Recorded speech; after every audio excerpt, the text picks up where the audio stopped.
원칙에 대한 논의를 소개한 이유는 불안이라는 주제를 논의하기 위한 것이었음을 독자는 기억할 것이다. 이제 우리가 관심을 돌리려고 하는 것은 이 후자의 주제 불안이다. 불안에 대한 정신분석 이론에 있어서 쾌락 원칙의 중요성은 우리의 토론 과정에서 명백해질 것이다.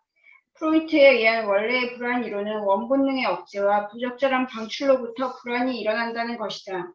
정신 내부의 비정상적인 원본능의 누적이 적절한 원본능의 방출에 대한 외부의 방해 때문인지 아니면 성적인 만족에 대한 무의식적 갈증이나 억제와 같은 내부 방해 때문인지는 불안 이론에서 별로 중요하지 않다.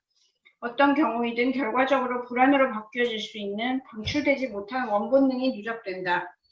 이 이론은 어떻게 이와 같은 전환이 일어나는지 또는 전환이 일어나는 정확한 시기를 어떤 요인이 결정하는지에 대해 전혀 설명하지 않았다. 그리고 또한 이 이론에서 불안 용어는 외부 위협에 대한 정상적인 불안과 현상적으로 관련되는 공포의 병적인 형태를 나타내며 이 두 현상은 분명히 다른 원천을 가지고 있다는 점을 유의하는 것이 중요하다. 외부 위험에 대한 두려움은 아마 학습된 반응, 즉 경험의 바탕을 둔 반응인 반면 불안은 전환된 리비도, 즉 충동 에너지의 병적인 표명이다. 이러한 내용이 1926년까지의 정신분석적 불안 이론이었다. 1926년 프로이트가 미국판에서 불안의 문제라고 이름 붙였고 영국판에서 억압, 증상 그리고 불안이라고 이름 붙였던 논문이 출판되었다. 이 논문에서 프로이트는 불안이 신경증의 주된 문제라고 지적하였고 구조적 가설에 기초를 둔 새로운 불안 이론을 제안하였는데 여기서 요약될 것이다. 여기서 굉장히 중요한 얘기가 나와요. 프로이드의 이론 중에 초기의 불안 이론과 후기의 불안 이론을 여기서 지금 설명하고 있어요. 초기의 불안 이론은 방출되지 못한 리비도가 과다하게 쌓이면 방출되지 못한 리비도가 불안으로 바뀐다. 트랜스포메이션이 어떻게 변화가 일어나는지를 구체적으로 설명하지는 않지만 방출되지 못한 성적 욕동이 결국 불안으로 바뀐다 하는 이론을 가지고 있었어요. 그러니까 초기의 이론을 보면 이 이론을 가지고 불안이나 여러 가지 신경적 현상들을 설명하고 있다는 거죠. 이 불안 이론은 굉장히 중요한데 1926년에 가서 이 불안 이론 자체가 근원적으로 바뀌게 된다는 얘기예요. 우리가 이를 요약하기 전에 불안에 대한 프로이트의 두 번째 이론인 억압, 증상 그리고 불안의 주제와 제23장에서 여러 차례 참고되었던 쾌락 원리의 저편, 자아의 원본능 두 논문 주제에 밀접한 연관성을 주목하는 것이 가치 있을 것이다. 이들 두 전공 논문은 근래의 정신분석 이론과 그 이전의 이론을 구별하는 근본적인 개념을 포함하고 있다. 이들 개념은 충동에 대한 이원론과 구조적 가설이다. 그들은 그 이전에 가능하였던 것보다 훨씬 일관성 있고 평이한 정신 현상에 대한 관점과 복잡한 상호관계에 대한 이해를 가능하게 해준다. 또한 새로운 이론은 정신분석의 임상적인 적용에서 중요한 발전의 길을 열어놓았다. 그 신뢰는 자아분석의 발달이었으며 또한 개념들이 계통적으로 설명된 이후 일어났던 정신분석적인 자아심리학의 발달이었다. 프로이트는 새로운 이론이 임상 문제에 얼마나 유익하게 적용될 수 있는가를 보여주는 여러 편의 논문을 썼다. 억압, 증상 그리고 불안은 이러한 이론이 임상 문제에 적용된 중요한 한 예이다. 그 논문에서 프로이드는 구조적 가설에 의해 제공된 통찰이 기초가 되고 임상적으로 적용될 수 있는 불안의 이론을 발전시켰다. 새로운 이론을 이해하려고 시도하기 전에 무엇보다도 먼저 우리가 알아야 하는 점은 프로이트는 불안의 생물학적 선천적인 기초를 가지고 있는 것으로 생각하였다는 것이다. 바꾸어 말하면 인간 유기체는 우리가 불안이라고 부르는 심리학적 신체적 표명을 갖는 반응 능력이 선천적으로 부여되어 있다고 프로이트는 믿었다. 실제 그는 하등 동물들과 같이 인간에 있어서 그 능력은 최소한 개인의 자연적 상태에 있어서 무한한 생존적 가치를 지니고 있다고 지적하였다. 만약 사람에게 부모의 보호가 없다면 어떤 것에도 위협을 느끼지 않을 것이며 따라서 곧 죽게 될 것이다. 그러므로 프로이트가 그의 불안 이론에서 설명하려고 시도하였던 것은 불안의 본질이나 기본 원천이 아니었으며 그보다는 정신생활에 있어서의 불안의 위치와 중요성이었다. 우리가 앞으로 보게 되는 바와 같이 억압, 증상, 그리고 불안에서 그가 제안하였던 설명은 부분적으로 그의 초기 설명을 포함하고 있으며 부분적으로는 훨씬 진보된 개념을 포함하고 있다. 부인하면 그의 초기 이론의 주요 부분은 완전히 포기되어졌다. 그는 방출되지 않은 리비도가 불안으로 전환된다는 생각을 완전히 포기하였다.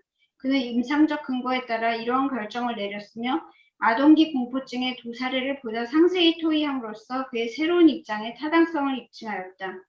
새로운 이론에서 프로이트는 불안의 출현을 그가 충격적인 상황과 위험 상황이라고 불렸던 상황과 연결시켰다. 충격적 상황은 정신이 지배하거나 방출하기에는 너무나 큰 자극에 의해 압도되는 상황으로 정의하였다. 그는 이 상황이 일어날 때 불안이 자동적으로 발달된다고 믿었다. 들어오는 자극을 지배하고 그 자극을 효과적으로 방출하는 것 모두가 자아 기능의 부분이었으며 충격적 상황은 자아가 아직 약하고 발달되지 않은 생후 몇 년의 시기에 보다 자주 일어난다고 기대될 수 있을 것이다. 실제 프로이트는 태어나는 유아가 영향받는 출생의 경험이 충격적 상황의 원형이라고 생각하였다. 그 시기에 유아는 외부의 자극과 내장 감각 자극에 압도되며 프로이트가 불안의 표명이라고 간주하였던 반응을 보이게 된다. 불안이 일어나는 충격적 상황으로서 출생에 대한 프로이트의 주된 관심은 이 경험이 심리적으로 보다 의미 있는 후기의 충격적 상황의 원형으로 생각될 수 있고 그의 새로운 아이디어에 보다 정연하게 들어맞는 것으로 간주된다는 점에서 비뚤어졌다.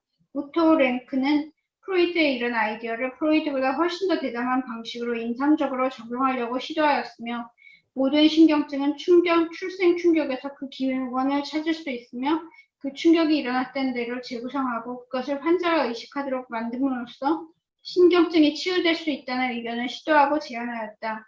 랭크의 이론은 처음 발표 당시에는 정신분석가들 사이에서 상당한 감동을 일으켰으나 지금은 거의 배척되고 있는 실정이다.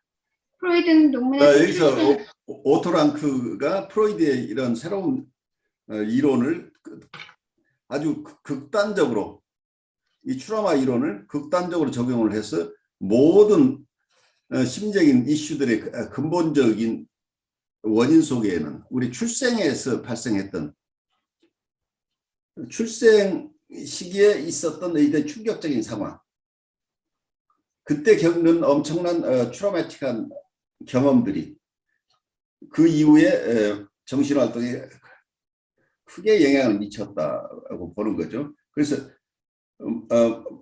모든 어떤 불안의 근원적인 원인은 우리 출생에 있다. 이렇게 하나로 원인을 봐버린 거죠. 그래서 이게 지나친 의견이었기 때문에 프로이드가 그걸 그렇게 너무 단순화해서 보는 것 자체가 지나친 거 아니겠느냐 해서 오토 랭크의 견해를 멀리하게 됐어요. 우리 그 다음으로 가보죠. 프로이트는 논문에서 출생 후 초기 유아에게 일어난 충격적인 상황에 대하여 상당한 관심을 기울였다. 유아는 신체적인 욕구의 충족을 위해서뿐만 아니라 본능적인 충족을 위해서도 어머니에게 의존한다. 본능적인 충족은 몇 달 동안에는 주로 신체적인 충족과 연관되어 유아가 경험한다. 그러므로 유아가 젖을 먹게 되면 충족되는 것은 그의 배고픔만이 아니다. 그는 또한 구순적 자극과 연관되는 본능적인 쾌락, 안겨지고 따뜻해지며 애무되는 쾌락을 동시에 경험한다. 일정한 나이에 이르기 전까지 유아는 이와 같은 쾌락들, 다시 말하면 본능적인 충족을 스스로 성취할 수 없다. 충족되기 위해서는 어머니가 있어야 한다. 만약 어머니가 없을 때 오로지 어머니를 통해서만 충족되어질 수 있는 본능적인 충동을 유아가 느끼게 된다면 프로이드가 표현하였던 방식에 따른다면 충격적인 상황이 유아에게 일어나게 된다. 유아의 자아는 충동 소망을 멈추게 하고 억제함으로써 만족을 지연시킬 수 있도록 충분히 발달되지 못한 상태이며 따라서 유아의 자아는 자극의 홍수에 압도된다. 유아가 이러한 자극을 지배하지도 적절하게 방출하지도 못하므로 불안이 일어난다. 다음의 예와 다른 모든 전형적인 예에서 주목할 만한 점은 이와 같은 원초적이고 자동적인 형태의 불안을 일으키는 자극의 홍수는 그 기원이 내적인 데 있다는 것이다. 특히 이 자극은 충동의 작용 또는 보다 정확하게 원본능의 작용에서부터 일어난다. 이러한 이유 때문에 우리가 지금 토의하고 있는 자동적인 형태의 불안은 때때로 원본능 불안이라고 불리워졌다.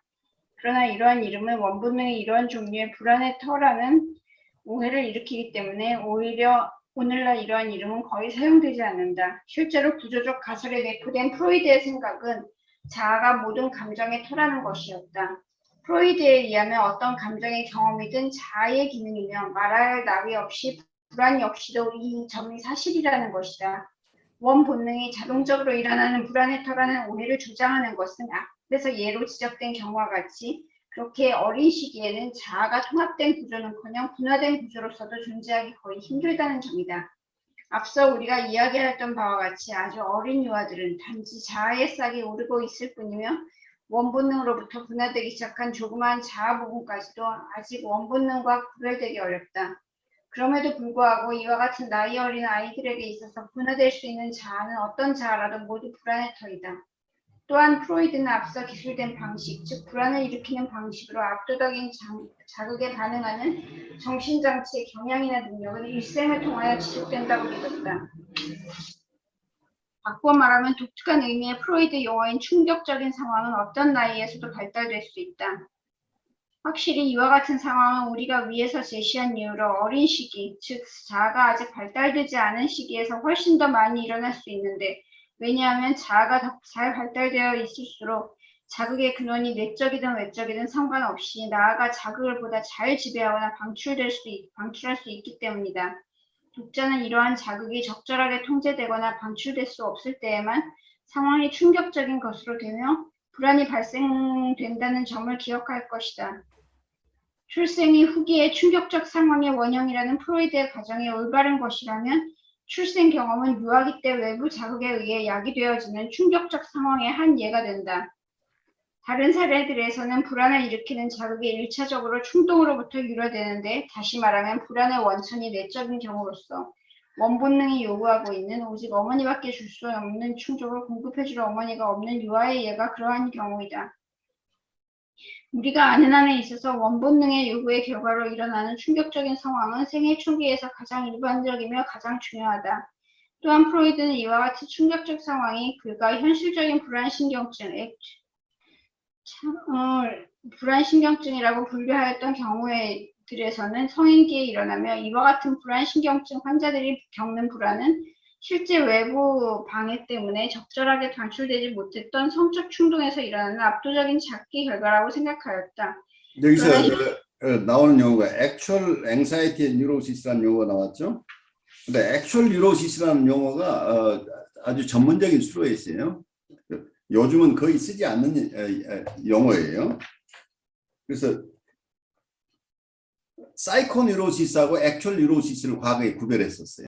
그 정신신경증이라는 것하고 액츄얼 뉴로시스라는 용어를 사용을 했는데 이 액츄얼 뉴로시스는 contemporary sexual life, 현재의 성생활의 장애에서 발생한다고 합니다. 그래 지금 성생활에 만족스럽지 않게 일어나고 있어서 리비도가 방출되지 않은 리비도가 이렇게 쌓여 있거나 또 어떤 경우는 성활동이 지나치게 많은 경우도 이래 액츄얼 뉴로시스가 일어난다고 봤어요. 사이코뉴로시스란 말은 정신신경증인데 이걸 액츄얼 뉴로시스, 현실신경증하고 구별되는 거는 과거의 액츄얼 뉴로시스 자체는 현재의 성생활의 부적절함 속에 일어난다고 보고 사이코뉴로시스는 과거에 어린 시절에 트라우마틱한 상황 때문에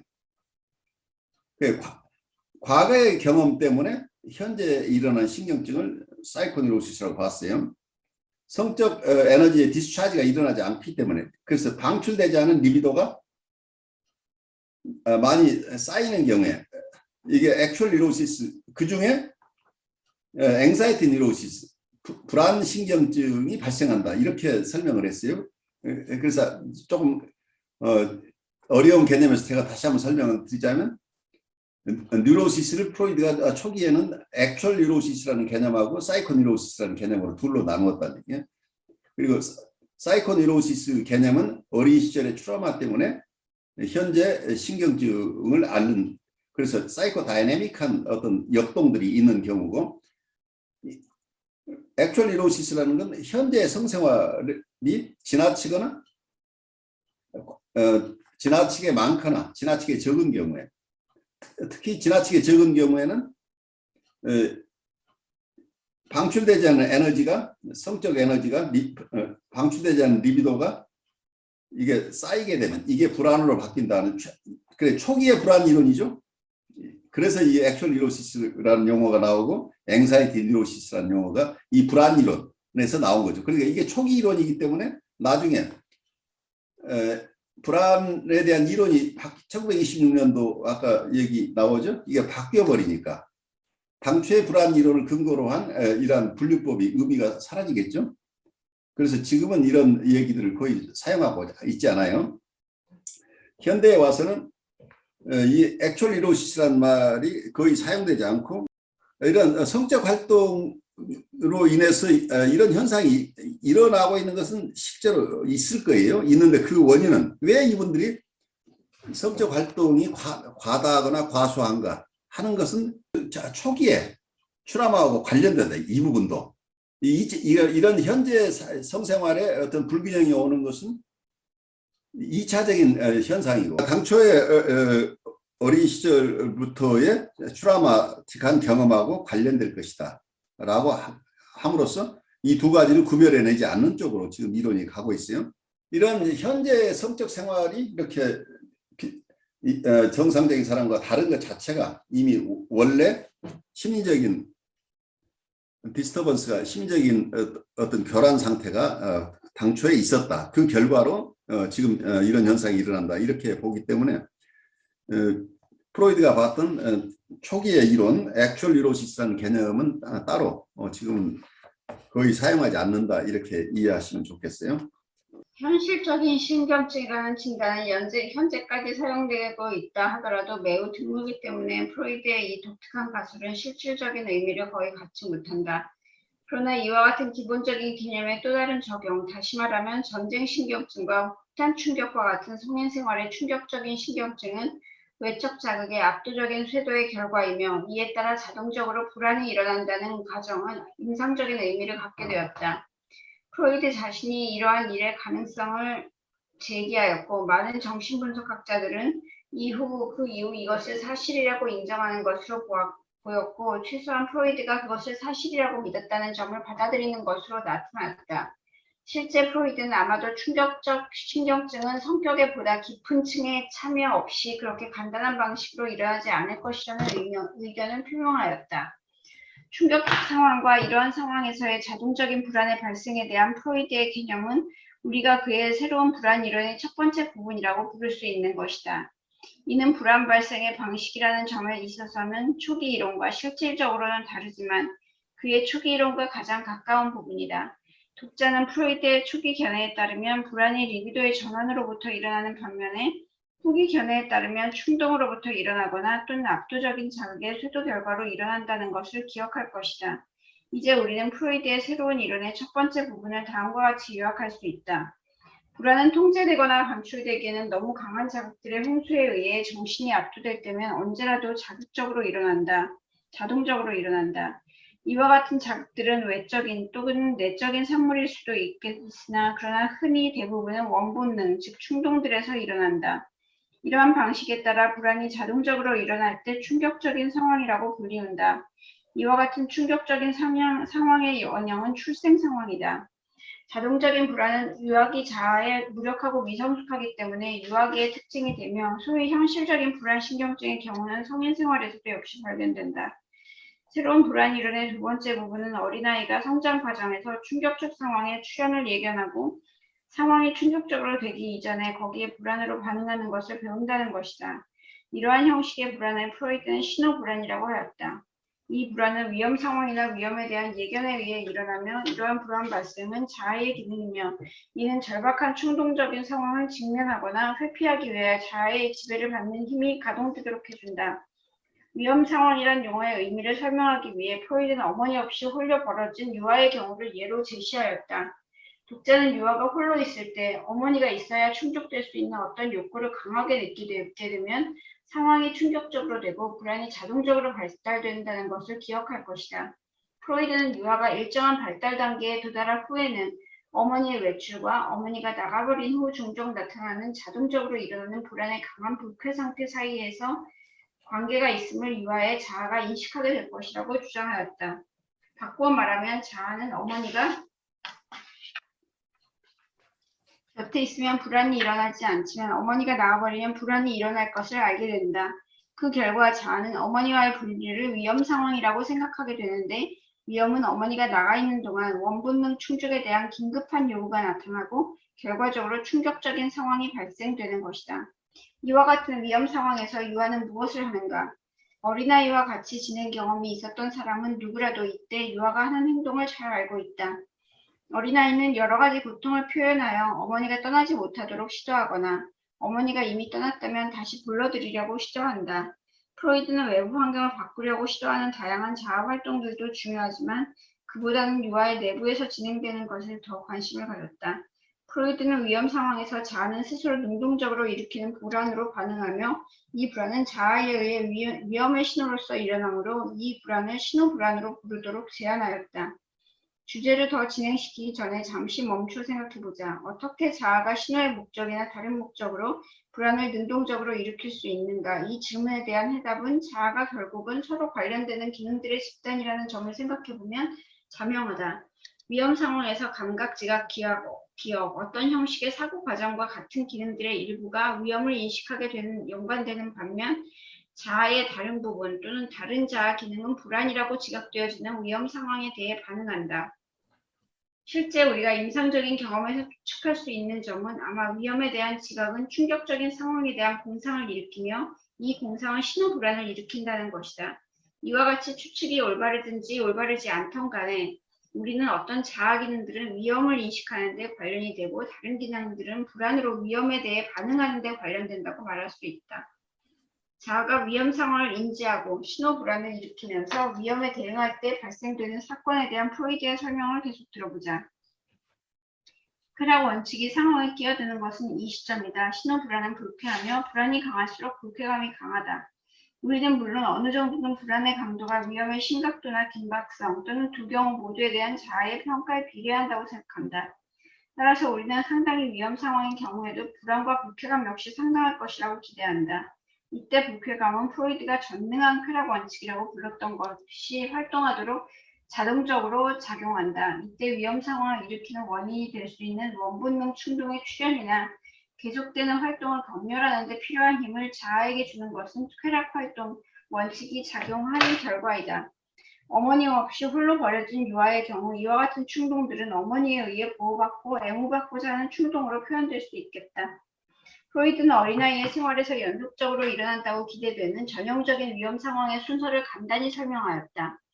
시간적으로 맨 처음 발생되는 상황은 어린이에게 중요하고 충족의 원인이 되는 사람과의 분리이다. 이는 정신분석적인 문헌에서 흔히 대상의 상실이라고 불리워지거나 또는 위험이 처음 지각되는 나이는 사랑과 같은 복합적인 감정을 결부시키기엔 너무 어리기는 하지만 사랑하는 대상의 상실이라고 불러지기도 하였다. 그 다음 어린이에 대한 전형적인 위험 상황은 충족을 위하여 유아가 의존해야 하는 주변 사람의 사랑을 상실하는 것이다. 다시 말하면 그 사람은 존재하지만 그의 사랑을 잃는 것이 두려운 것이다.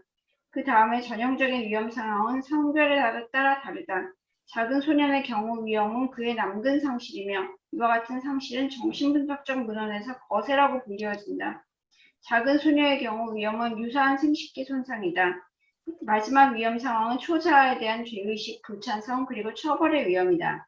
오늘 우리 다룬 내용 속에서도 굉장히 많은 중요한 개념들이 함께 들어가 있어요. 근데 이 부분을 우리 찰스 브레너가 여러분들이 아주 쉽게 이해할 수 있도록 아주 평이하게 알아듣기 쉽게 지금 설명을 하고 있죠. 그 이론적인 논문을 들어가면 사실은 굉장히 까다로운 논문들이 많이 숨어 있겠죠.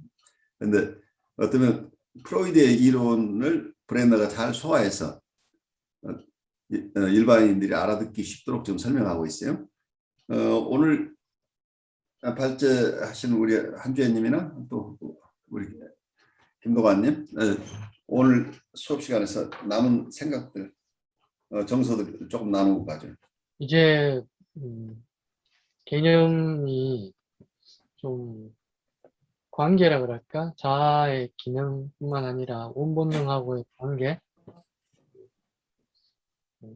그렇게 해서 조금 더 다양해진다고 할까? 그런 느낌이 들고요. 음, 음. 그 과정에서 이제 오늘 불안이라는 이 부분 지금 보고 있는데, 음, 그냥 크게 생각하지 않고 경험하거나 넘어가는 것들을 좀 생각해 보게 되는 계기가 된 것 같아요. 어쩌면 불안이라는 개념이 우리가 타고난 어떤 잠재성, 불안을 느낄 수 있는 능력 자체가 우리가 살아가는 데 꼭 필요한 능력이죠. 그래서 어떤 원시 인류가 살아오는 과정 속에서 위험한 상황, 위험한 환경 속에서 살아가는데 이 불안이 없었다고 한다면 자기를 보호해낼 능력이 없는 거죠. 그래서 어떤 큰 외부에서 오는 자극을 중심으로 원시 인류는 반응을 했겠지만 지금 인류가 진화하면서 우리 심리 내적으로 발생하는 자극들도 있기 때문에 어떤 심리적인 불안이라고 하는 것도 굉장히 중요하게 볼 수 있겠죠. 그래야 불안 이론이 처음에 어떤 섹슈얼한 쪽에서의 본능의 방출이 잘 일어나지 않을 때 불안이 온다고 하는 그런 부분의 이론도 이런 타당성이 있어 보이지만 또 하나는 이 불안이 자기를 보호하는 능력이라고 하는 거죠. 그러니까 트라우마틱한 상황이 발생하려면 그 상황에 대처하기 위해서 이고의 기능 중에 하나가 불안을 일으킨다고 하는 거죠. 그래서 불안은 하나의 이고의 능력이라고 봐야 됩니다. 불안을 하게 되면 예비군 소집을 하게 되죠. 지금 위험하다. 위험이 감지돼. 그런데 위험이 감지가 어떤 어린아이들은 외부에서 오는 자극도 있겠지만 우리가 성숙하면서 자기 내부에서 오는 불안, 이들로부터 오는 불안, 초자로부터 오는 어떤 나에 대한 위협적인 어떤 상황이 일어나게 되면 불안해지겠죠. 그래서 그 위협적인 상황이 일어나려고 하고 있을 때, 딱 일어나서가 아니라 일어나려고 할 때 미리 경종을 울려주는, 그러면 거기에 대해서 어떻게 대응할 것인가. 방어 시스템이 작용한다. 이제 이렇게 얘기를 할 수 있겠죠. 그래서 불안과 방어가 서로 연결되는 거죠. 그러면서 자기를 보호해낼 수 있는 거기 때문에 어쩌면 우리가 불안을 하나도 없게 만든다고 하는 것은 위험하다는, 요즘은 자동 경보 장치를 많이 설치를 하는데 어떤 사람은 그걸 잘 활용하고 있는, 어떤 사람은 그게 자동 경보 장치가 울리는 게 너무 힘들어서 자기가 돈 들여서 경보 장치 해놓고 어느 날 이 경보 장치를 잘라버리는 사람도 있죠. 야, 이게 너무 자주 너무 민감하게 반응을 해서 도대체 편안하게 지낼 수가 없다 하고 그런 불안을 차단하게 되면 불안 자체가 일어나지 않도록 만들어버린다면 원인 시스템 자체가 사라지는데 그 이후에 어떤 상황이 발생하면 대처할 능력이 없어지는 거기 때문에 그게 쉽지 않은 거죠. 그래서 조금 비유해서 얘기를 하자면 옛날엔 교통이 이렇게 원활하지 않을 때 우리가 봉화 시스템이 있었죠. 우리 국경 저 너머에서 군대가 움직이는 게 우리나라 군대가 아닌 다른 나라의 군대가 움직이기 시작하면 여기 봉화불을 올려서 이 봉화가 연속돼서 서울에서 지금 외침이 있을 가능성이 있다. 그래서 정신 차려서 바로 그쪽에 타발을 보내든 어떻게 해서 거기에 대응하도록 만들어냈던 어떤 시스템들이 있죠.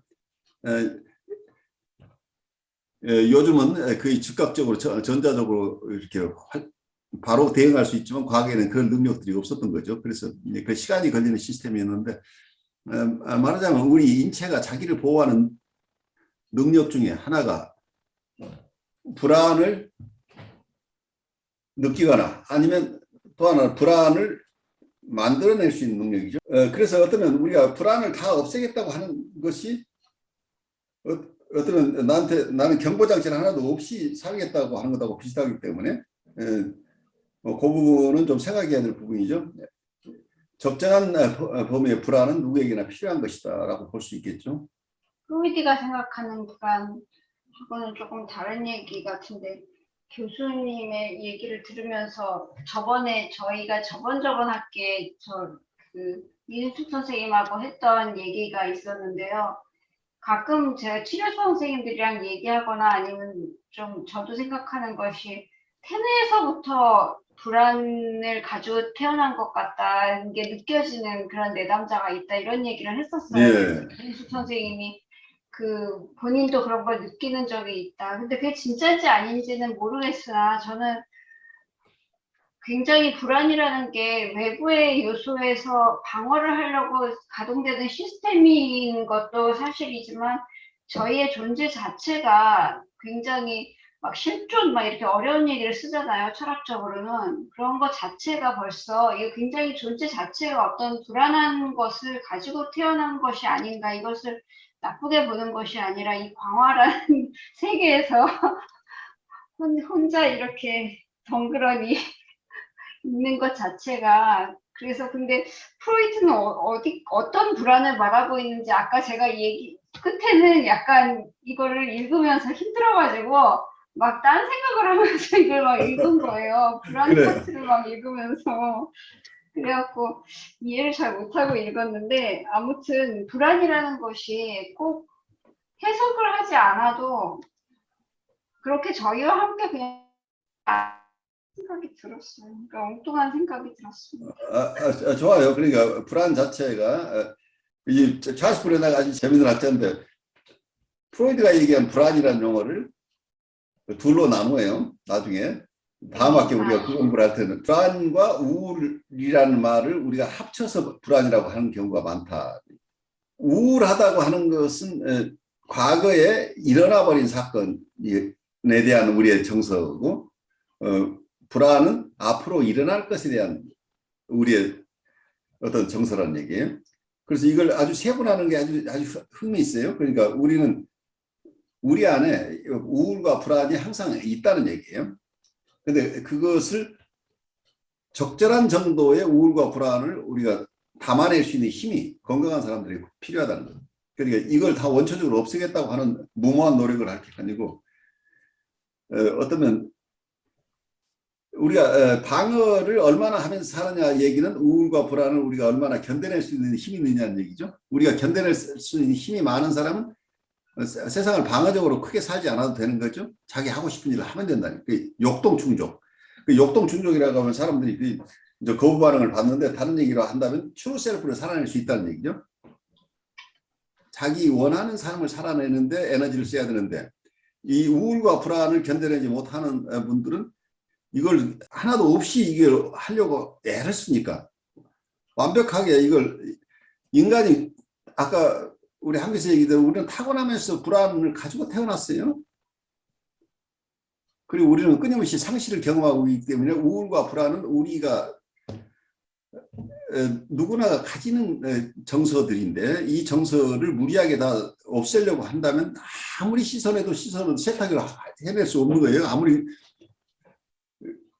그래서 이것을 다 없애겠다고 하는 그런 무모함에서 벗어나서 내가 수용할 수 있는 불안과 우울의 양을 적정한 정도로 감내할 수 있는 힘이 이게 이고 스트렝스죠. 그러면 방어가 최소화되고 내 역동 충족이 훨씬 커질 수 있다는 거죠. 그래서 좀 심플하게 보는 거예요. 이 찰스 브레난 이런 얘기를 다음 학기에 우리가 하게 돼요. 다음 학기에 우리 첫 시간에 이 찰스 브레난 얘기를 우리가 하게 될 텐데 이분이 이런 아주 심플한 개념을 가지고 프로이드의 이 복잡한 것을 털어내는 거예요. 그래서 이고 사이칼로지스트 중에 이 찰스 브레너의 개념을 따르는 사람이 엄청나게 많아요. 많은데 마지막에 가서는 이제 또 좀 이고 슈퍼 이고를 다 없애자는 데까지 가버리니까 그 지점까지는 따라가지 못하지만 어떤 많은 분들이 다 그렇게 마지막 결론까지 따라가는 것은 아니지만 우리가 지금 공부하고 있는 이 정신분석 원론에서 얘기하고 있는 이런 개념들 아주 클리어하게 얘기를 하고 나중에 우리 다음 학기에 공부할 컴플릭트에 대한 이론 그리고 우울과 불안에 대한 새로운 이론 모던 컴플릭트 티어리라고 하는 것 중에 아주 극단적인 내용 말고 아주 초기에 프로이드 이론을 아주 더 잘 이해할 수 있도록 이론화했던 그 부분에 대해서는 따르는 분이 굉장히 많다고 이해하면 좋겠어요. 그래서 이분 공부가 어떤 면에서는 우리가 사람을 이해하는데 가장 프랙티컬한 툴이라고 하는 거죠. 프랙티컬한 툴인데 아까 얘기한 플레소, 언플레소 프린시플, 그리고 타의 병성, 컴플렉트 티어리, 그리고 불안과 우울에 대한 이런 심플한 몇 가지 개념을 가지고 사람을 이해한다면 오히려 굉장히 프랙티컬하게 잘 이해할 수 있다고 보는 거죠. 그래서 이런 훈련이 충분히 되면 이때는 어쩌면 우리는 아직도 이도 슈퍼 이고에 대한 이분의 설명이 필요해요. 이분이 내려놓기 이전에 그런 부분에 대한 아주 훌륭한 이론들을 세워놨는데 그걸 다 맡기는, 그러니까 이분이 마지막에 이런 마음의 3종 구조 이론을 내려놓기 이전에 이론을 공부한다는 얘기. 그게 우리가 프랙티컬리 필요한 부분인데 우리가 이제 충분하게 임상 경험이 있으면 이 찰스 브레너처럼 그 마음의 3종 구조 이론을 생각하지 않고도 자연스럽게 사람을 이해할 단계에 되면 이 마음의 3종 구조 이론을 정말 내려놓고 찰스 브레너처럼 자유스럽게 사람들 돌볼 수 있는 단계에 갈 수 있겠죠. 그래서 저는 이걸 상충되는 것을 보지 않고 어떤 찰스 브레너의 초기의 개념들을 잘 공부하고 계속 임상을 하다 보면 자연스럽게 이런 개념에 매이지 않는 임상이나 사람들과의 관계가 이루어질 것이다 하고 그런 입장에서 어떤 프로그레시브한 단계로 이렇게 보면 어떨까 하는 생각을 해요. 그래서 우리에게 큰 도움을 주는 분이라고 생각이 돼요. 오늘 아주 많은 양을 이렇게 잘 발제하시느라고 한주혜님 수고하셨어요.